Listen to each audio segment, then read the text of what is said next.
Hey YouTube, this video response for Courage and Honour. He just asked me how I got on notching out for this iPad stand, because he said I think he uses an iPad also and was thinking of getting some sort of stand. Yep, so I notched it out and it went well. It's easy, it's only aluminium. I cut it out with a hacksaw. It cuts easily. Also had to trim a bit off that bit of rubber. First off, I cut a much smaller triangle out, thinking that'd be enough, and I didn't cut enough out, so I had to go through and cut it again. But a junior hacksaw, it cuts through very easily. So, as you can see, no longer have a thing up in the corner. So, I mean, if you are interested in getting one, this is the eBay receipt. The guy who sold this one's Euro Malks. There's quite a few of these on there, but I think this was the cheapest one. It wasn't £12, it was £13.50, so my memory proved wrong. That's including postage. So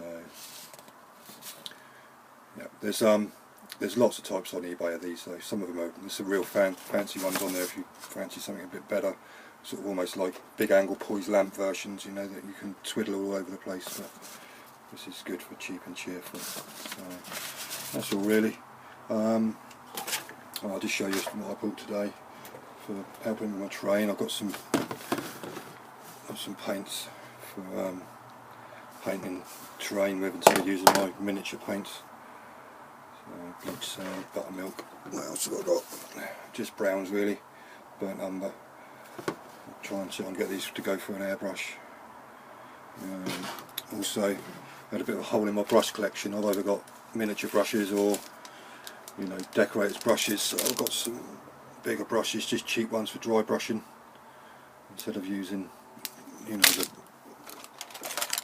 all these small ones I've got here. So I needed some of those, so they were cheap.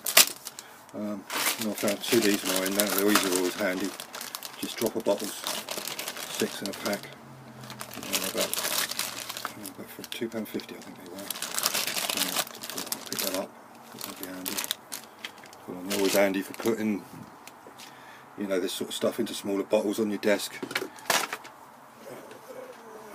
know, whatever sort of stuff you use, but put them into those little handy bottles.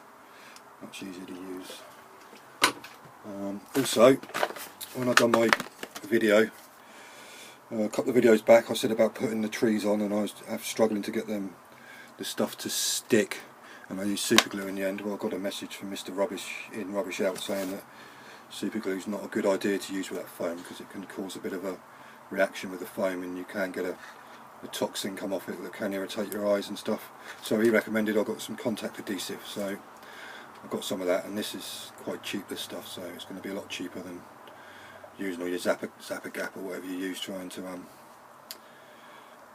put those trees in. So hopefully with this stuff, instead of like spot gluing bits on like I did with that first tree, which was quite time consuming, hopefully I've had a coat all the branches in this stuff, and hopefully just be able to clump it on a lot quicker and a lot easier than spot gluing it on with super glue. So thanks for the heads up, mate, I appreciate that. So I'll give this stuff a go. So well, that's it really. So I didn't do any hobby last night, so got nothing to report. Alright, pinky out.